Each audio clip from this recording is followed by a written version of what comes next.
بسم اللہ الرحمن الرحیم۔ السلام علیکم۔ آج جو موضوع ہم زیر بحث لائیں گے وہ ہے meaning and nature of educational administration and its basic principles. سب سے پہلے تو رسل ٹی گریگ جو ہے defines educational administration as the process of utilising appropriate materials in such a way as to promote effectively the development of human qualities. It is concerned not only with the development of children and youth but also with the growth of adults and particularly with the growth of school personnel. Wood's Dictionary of Education defines educational administration as all those techniques and procedures employed in operating the educational organization in accordance with established policies. تعلیمی نظم و نسق کی جب ہم تعریف کرتے ہیں تو نظم کے لغوی معنی ہیں لڑی میں پرونا، بندوبست کرنا، سلیقہ، کسی چیز کا انتظام، تدبیر اور ترتیب وغیرہ، جبکہ نسق کے معنی دستور اور روش کے ہیں۔ کسی کام کی نوعیت اور ماہیت کو اچھی طرح سمجھ کر اور اس کے تمام اجزاء اور مختلف پہلوؤں کے پیش نظر اسے ایسی خوش اسلوبی سے سر انجام دینا کہ تمام مطلوبہ مقاصد حاصل ہو جائیں نظم و نسق کہلاتا ہے۔ نظم و نسق مدرسہ سے مراد وہ طریقہ یا لائحہ عمل ہے جو مدرسے کی مختلف تحریکات اور سرگرمیوں کو عملی جامہ پہنانے کے لیے اختیار کیا جائے۔ مدرسے کے نظم و نسق کے لیے ضروری ہے کہ تعلیم کے مفہوم اور اس کے مقاصد پوری طرح واضح ہوں تاکہ تمام فعالیتوں اور مشاغل کا انتظام ایسے عمدہ طریقے سے کیا جا سکے جس سے بچوں کی تعلیم و تربیت کہ وہ تمام مقاصد پورے ہو سکیں جس کے لیے مدرسہ قائم کیا گیا ہے۔ اب ہم بات کرتے ہیں basic principles of administration. Number 1، principle of democratic leadership, یعنی جمہوری انداز کا لیڈرشپ کیا ہوتی ہے؟ اس میں یہ ہوتا ہے کہ کسی بھی مسئلے کو حل کرنے کے لیے تمام ساتھیوں کی، تمام کلیگز کی رائے لی جاتی ہے اور ٹھوس تجاویز اور مثبت حل کو قبول کر کے ساتھی اساتذہ پر اپنے فیصلے نہیں ٹھوسنا بلکہ ان کی رائے کے مطابق باہمی مشورہ سے مسائل کو حل کرنا، یہ ڈیموکریٹک انداز کہلاتا ہے۔ نمبر 2 پہ آ جاتا ہے پرنسپل آف کوآپریشن، یعنی اصول اشتراک و تعاون، یعنی آپ کسی بھی مقصد کو حاصل کرنے کے لیے، کسی بھی ہدف کو حاصل کرنے کے لیے، کوئی گول جو متعین کیا ہے اس کو حاصل کرنے کے لیے آپ مثبت سرگرمیاں اختیار کرتے ہیں اور احساس ذمہ داری جو ہے وہ اپنے ساتھیوں میں پیدا کرتے ہیں، ایک دوسرے کے ساتھ مشترکہ طور پر اشتراک کرتے ہوئے ایک دوسرے کی مدد کرتے ہوئے مسائل کا حل کرتے ہیں، آپس میں تعاون کرتے ہیں اور کسی بھی حل تک پہنچنے کے لیے باہمی مشاورت کی جاتی ہے۔ پھر آ جاتا ہے principle of scientific method. Scientific method کیا ہوتا ہے؟ سائنٹیفک میتھڈ یہ ہے کہ مرحلہ وار ہر چیز کو باقاعدہ مربوط طریقے سے منظم کرنا، تمام تر توجہ جو ہے وہ حقائق کی طرف مبذول کرنا اور تمام حقائق کو مد نظر رکھتے ہوئے کسی بھی صورتحال کا تجزیہ کرنا اور اس تجزیے کے بعد مقصد حاصل کرنے کے لیے کوشش کرنا، ضروریات اور حاصل مسائل، یعنی مسائل کا حل کیا ہوگا، کیا حاصل ہوگا، طریقہ کار کے تعلیمی نتائج پہ توجہ رکھنا اور تجزیے کے لیے سائنٹیفک طریقہ کار اختیار کرنا۔ جیسے ریسرچ میں کہتے ہیں کہ سائنٹیفک طریقہ کار اختیار کیا جاتا ہے، اسی طرح سے کسی بھی مسئلے کے حل کے لیے سائنٹیفک طریقہ کار کو اختیار کرنا۔ پھر آ جاتا ہے پرنسپل آف کوآرڈینیشن، کہ معاشرے کے ساتھ ذمہ داری اور قریبی ترین تعلق پیدا کرنا، کوآرڈینیشن پیدا کرنا، آپس کے تعاون سے، یعنی صرف سٹاف یا اسٹوڈنٹس کا تعاون نہیں بلکہ معاشرے کے دیگر افراد سے بھی تعاون حاصل کرنا، اور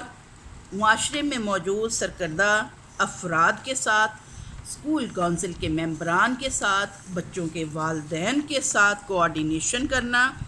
اور کسی خاص مسئلے کے حل کے لیے صرف اپنے اسکول کی حد تک نہیں بلکہ دیگر اسکولز کے ساتھ بھی کوآرڈینیشن کرنا، اور یہ نہیں کہ انفرادی کوشش کی جائے بلکہ مل جل کر کام کیا جائے۔ خاص طور پر آج کے دور میں جو کنیکٹنگ کلاس روم کا تصور چل رہا ہے وہ اسی نقطہ نظر کے طور پر چل رہا ہے، یعنی سب مل جل کر کوشش کرتے ہیں، اور اسکول اور معاشرے کے باہمی تعاون سے طلباء کے لیے رسمی اور غیر رسمی تعلیمی تجربات فراہم کرنا۔ اس حوالے سے یوں بھی ہوتا ہے کہ بچوں کو تعلیمی سیر کے لیے ہم مختلف فیکٹریز میں لے جاتے ہیں، مختلف پارکس میں لے جاتے ہیں، جنگلی حیات کا مطالعہ کرواتے ہیں، کھیتوں میں بھی لے جایا جا سکتا ہے تاکہ فصل کی کٹائی اور اس حوالے سے مختلف تجربات میں شامل کرنے کے لیے ہم اپنے معاشرے کے لوگوں سے اس میں ساتھ لے سکتے ہیں، تعاون لے سکتے ہیں۔ پھر یہ ہے کہ بعض اوقات صحت کے معاملے میں یا سول ڈیفنس کے معاملے میں ہم نے جب بچوں کو ٹریننگ دینی ہوتی ہے تو ہم دیگر ادارے جو ہیں سول ڈیفنس کے حوالے سے ادارے ہیں یا ڈاکٹرز ہیں، ہم ان کا تعاون حاصل کرتے ہیں، ہم ان کو اسکول میں انوائٹ کرتے ہیں۔ پولیو کے قطرے پلانے ہوں یا کوئی بھی اس طرح کا کام کرنا ہو تو صحت کے عملے کے ساتھ تعاون کرتے ہیں، وہ لوگ آ کے ہمارے اسکولوں میں بھی بچوں کے لیے ایسی سرگرمیوں کا اہتمام کرتے ہیں، ان کی تربیت فرسٹ ایڈ کے حوالے سے تربیت دیتے ہیں، اور اس طرح سے ہم اپنے بچوں کے لیے اس طرح کے تجربات کا اہتمام کرتے ہیں جس میں ہمارے معاشرے کے دیگر افراد بھی شامل ہو سکتے ہیں۔ بعض اوقات گرلز گائیڈ کا یا بوائے اسکاؤٹس کے کیمپس کا انعقاد کیا جاتا ہے جس میں بچے اسکول میں نائٹ سٹے کرتے ہیں۔ کیمپ فائر میں ہم بچوں کے والدین کو بھی انوائٹ کر لیتے ہیں، دیگر اسکولوں کے بچے بھی آتے ہیں، ٹیچرز بھی آتے ہیں، اور بہت سارے ہنر بھی سکھا دیتے ہیں۔ پھر یہ ہے پرنسپل آف فلیکسیبلٹی، یعنی سادگی، خوش سلیقگی اور اصلاح و تفہیم، یعنی ہم فلیکسیبلٹی رکھتے ہیں اپنے اسکول کے معاملات میں، اصول و قواعد اور ضوابط میں لچک رکھی جاتی ہے، اتنے سخت قوانین نہ بنائے جائیں کہ یوں محسوس ہو کہ انسان ان قوانین کے ہاتھوں قیدی ہو گیا ہے۔ قانون جو ہے وہ انسانوں کو سہولت دینے کے لیے ہوتا ہے اور نہ کہ انسان قانون کا غلام ہوتا ہے۔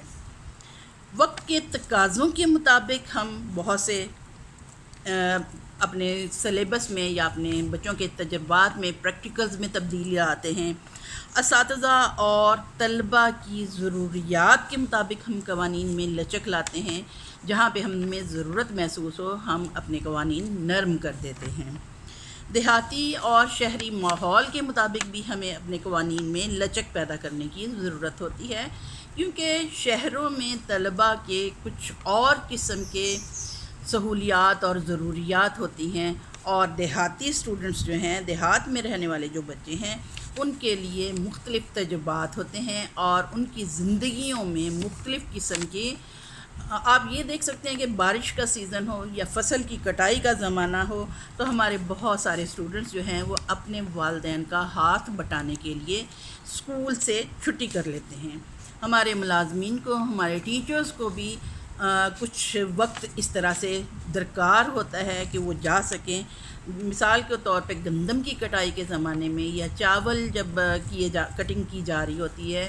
یا کپاس کی چنائی کا زمانہ ہوتا ہے تو اس دور میں بچے اور بچیاں جو ہیں ان کو چھٹی درکار ہوتی ہے، کیونکہ انہوں نے اپنے والدین کا ہاتھ بٹانا ہوتا ہے، اپنے گھروں میں چھوٹے بہن بھائیوں کا خیال کرنا ہوتا ہے، والدین کو کھانا پہنچانا ہے، اور اس طرح سے ہمیں اپنے قانون میں لچک لانا پڑتی ہے. پھر ہے پرنسپل آف ایویلیویشن، یعنی جائزہ اور پیشہ ورانہ نشو و نما. یہ جو اصول ہے اس میں نہ صرف طلبہ بلکہ اساتذہ کی کارکردگی کا جائزہ لینا مقصود ہوتا ہے، بلکہ اس کے ساتھ ساتھ افراد جن کے لیے ہم کام کر رہے ہوتے ہیں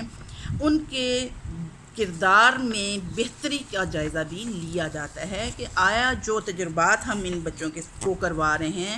جو تعلیمی مشاغل ان کے لیے اختیار کروائے جا رہے ہیں، کیا ان سے ان کے کردار میں بھی کوئی تبدیلی آ رہی ہے، کردار میں پختگی آ رہی ہے. پھر یہ کہ اس حوالے سے مزید بہتری کے اقدامات کرنا، اگر کہیں پہ کوئی پرابلم پیش آ رہی ہے تو اس پرابلم کو سالو کرنا، اور ان کے کردار میں بہتری کے لیے ہمیں بہت ساری باتوں کا خیال کرنا ہوتا ہے، تبدیلی لانا پڑتی ہے. پھر اسکول کے حالات یعنی معروضی حالات کیا ہیں، اسکول کی سہولیات میں اضافہ کرنا ہے، اسکول میں کچھ پرابلمز آ رہے ہیں ان پرابلمز کو سالو کرنا ہے، اس حوالے سے بھی جائزہ لینے کی ضرورت ہوتی ہے. مثلا جیسے جیسے طلباء کی تعداد بڑھتی ہے ویسے ویسے ہمیں زیادہ فرنیچر کی ضرورت ہوتی ہے. اسی طرح سے جب طلباء کی تعداد میں اضافہ ہوتا ہے تو ہمیں کلاس روم کی ضرورت ہوتی ہے، پریکٹیکل کے لیے ہمیں زیادہ سامان کی ضرورت ہوتی ہے، اور سب سے اہم بات یہ کہ ہمیں اساتذہ کی تعداد میں اضافہ کرنے کے لیے بھی ضرورت ہوتی ہے. پھر یہ کہ ٹیچرز کی پیشہ ورانہ رہنمائی کے لیے ہمیں جائزہ لینا پڑتا ہے، ہمیں دیکھنا پڑتا ہے کہ استاد جو ہیں کس سبجیکٹ میں پرابلم کا شکار ہو رہے ہیں، کس وجہ سے پرابلم کا شکار ہو رہے ہیں، اور آیا ان کو کسی ٹریننگ کی ضرورت ہے. مثلا آج کل جیسے کمپیوٹر کے ذریعے سے آن لائن تعلیم دینے کا ایک حساب کتاب چل رہا ہے، تو ہمیں اپنے اساتذہ کے لیے پیشہ ورانہ اور ٹیکنیکل ٹریننگ کے لیے اہتمام کرنا ہوتا ہے. تو اس حوالے سے بھی جائزے کی ضرورت ہوتی ہے. اور اس حوالے سے ہم کیا کوشش کر سکتے ہیں، کس طرح سے، مثلا اگر ہم اپنے بچوں کو کوئی ایسی پیشہ ورانہ تربیت دینا چاہ رہے ہیں، جیسے کہ ہم سلائی کڑھائی کے حوالے سے یا کوکنگ کے حوالے سے کروانا چاہ رہے ہیں تیاری، تو ہمیں اپنے سٹاف کو بھی ٹرینڈ کرنا ضروری ہوتا ہے. اور اس طرح سے ہم اپنی اسکول کے معروضی حالات میں تبدیلی لا کے سہولیات کے فقدان کو دور کر کے ہم اپنے مسائل کا حل کر سکتے ہیں. اوکے، تھینک یو، السلام علیکم.